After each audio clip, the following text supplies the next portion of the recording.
Warga Kecamatan Kauman, Kabupaten Ponorogo, Jawa Timur dikagetkan dengan ledakan besar yang mengakibatkan sejumlah bangunan rusak pada Jumat, tanggal 6 Agustus tahun 2021.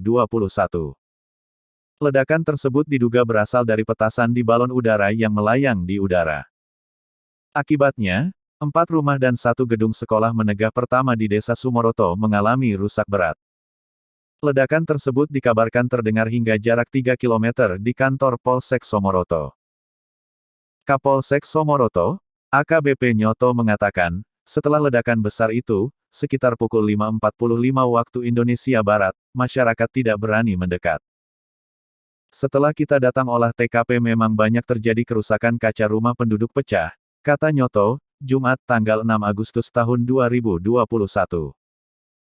Nyoto menyebut polisi sedang mengumpulkan barang bukti dan keterangan untuk mengungkap pelaku yang menerbangkan balon udara tersebut. Namun yang pasti, balon udara tersebut datang dari arah selatan. Nyoto mengatakan petasan yang dibawa balon udara tersebut memang punya daya ledak tinggi sehingga sangat membahayakan masyarakat.